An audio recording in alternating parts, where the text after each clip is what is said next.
nandito ako ngayon sa trabaho ko, sa employer ko. Nagtambay ako ngayong Sunday kasi dito kasi sa France guys o sa Europe, ang Friday namin, yung mahal na araw, yung Friday, Good Friday, may trabaho kami dito. Pero yung Monday, wala, holiday yun. Kaya baliktad sa Pilipinas, pag Friday, walang trabaho, Biyernes Santo, dito naman meron. Yung Monday ang holiday dito. Kaya ngayon Sunday, nagtambay ako ngayon dito simula kahapon, Saturday hanggang Sunday. At nag-general cleaning na lang ako kasi ang dating ng amo ko mga 25 yata yun. So, naisipan ko na lang magluto ng lunch with my sister at para kaming dalawa na lang ang magla-lunch ngayon dito sa terrace ng amo ko. Kasi okay lang naman kung kapatid ko, pero bawal ako magpapasok dito ng ibang tao. Basta kapatid ko okay lang. Pero pag yung mga kaibigan, siyempre hindi na pwede yun. Ibang usapan na yun.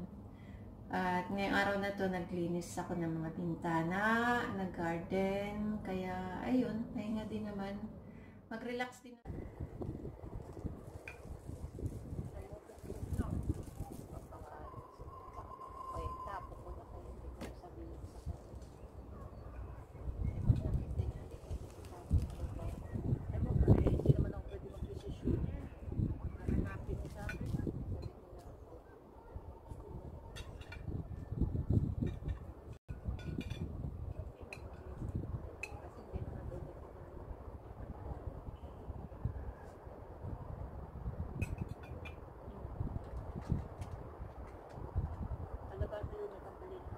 Yan yung mga tirang takbet, pinag-ano ko na lang.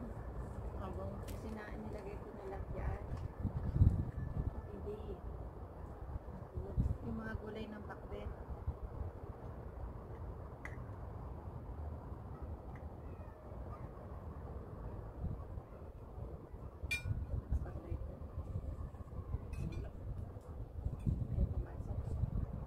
Hindi ko pa na-hide sa akin. Pwede ba yung hide sa live yun? Pwede mo siyang exit. Hindi mo siya nanonood. Mapapanood niya sa nanonood. Bigay mo lang ng person. Hindi ganito nakalive. Hindi napanood niya. Wala, magpanoorin niya. Wala siyang na-tempo niya. Wala siyang ginagawa. Kaya makita niya nakalive. Click niya. Kaya nagka-notification sa lahat ng friends ko pag nag-live ka. Kaya ka naano sila panoorin kasi may live. Ulit ang pag hindi na ako na serious. Yung iba naman, hindi pinipindot, tinago lang, ikinaganyan lang para kunwari di sila na, nakakita rin kayo. Ako tinigila no, pag bawa nakaganong kagan siya, nakikita mo, kaya minsan nakalagay din sa na print them.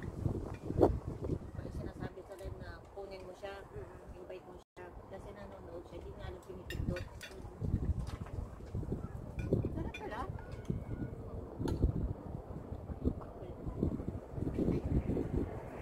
Pero sayang na gulay eh.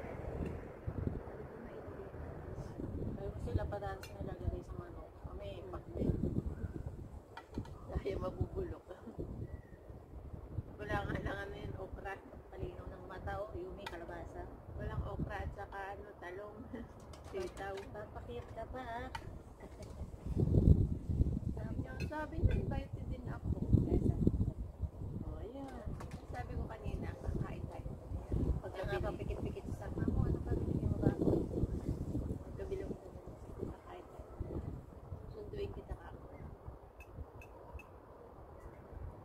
Sinabi pa naman mo siya, naiintindi niya, di dila-dila na siya. Sabi niya, nasa ka. At titig siya, di dila-dila. Siya.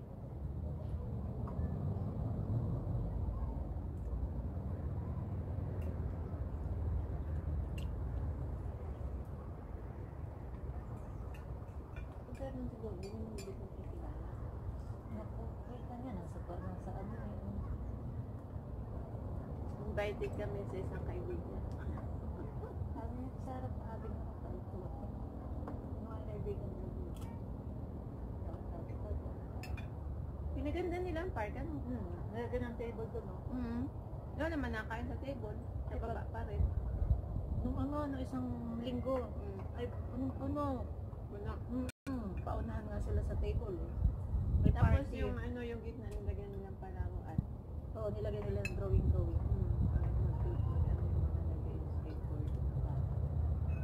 Anong Miyerkules, toto alaga ako.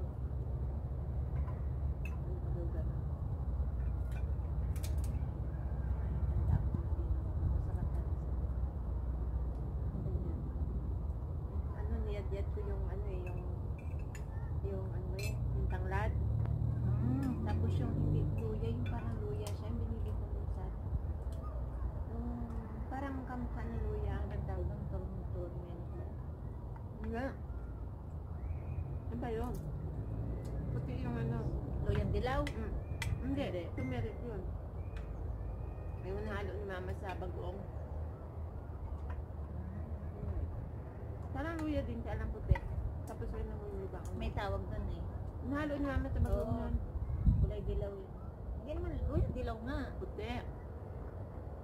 Pero yung amoy, Puti siya. Matigas. Mas matigas siya kaysa luya. Kumbaga man, parang ang bagaman ko sa ang pagkaan. Parang ugat ng bagang usa. yung parang daliri lang. Puti siya. Turmeric yun, nasabi mo. Gamot. Madilaw yun. Ang nakadilaw naman dyan, yung Kalabasa, nakakarot. Pag nasa Pilipinas ka pala, pag yung text mo. Pag nandito ka, Nandun na siya? hindi ba sa Pilipinas siya? Nandun ka. Nasa Pilipinas pa na yung message. So, hindi ka nakasagot. Sabi, busy ka o busy ka pa rin?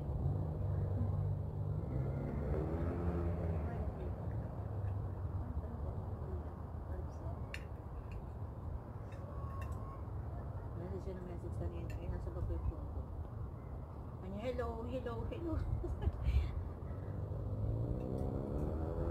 Kakauwi ko lang eh. Saan ka galing? Trabaho ka ba? Hindi lang ng airport. Kasama mo na naman siya. Randy ba ang pangalan ng Fernando. Oo. Ano mo, dito nga, lagi na kain sa bahay. Ay, oo, dahil susunod na si Olive. Bakit kailan mo pang kasama? Hindi nga niya kilala si Mabel. Tawagin ko. Kasus, sabi. Aga ka mo walang bantay sa kotse. Sabi na kasi, sumama mo ako kasi hindi ko naman kilala yun. Hindi nagsisigaw kayo.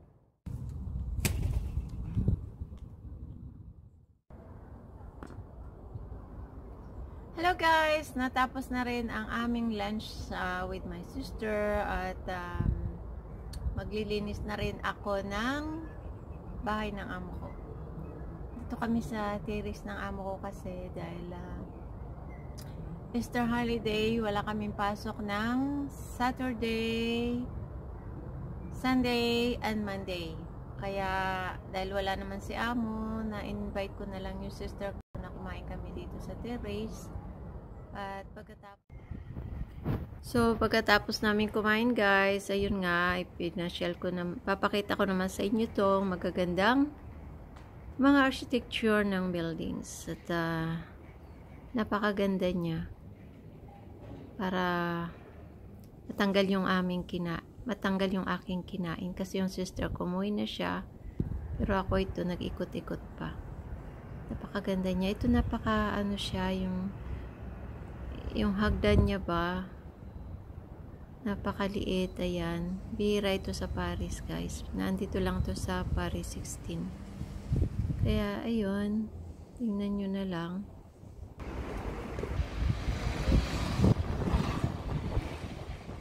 Yung mga windows, napakaganda, guys. Yan ako na-in-love sa magandang architectures ng mga buildings nila. Pasensya na sa pronunciation ko ha. Kasi yung pronunciation ko nagmi-mix sa French at saka English. Kaya minsan yung dila ko Philippine.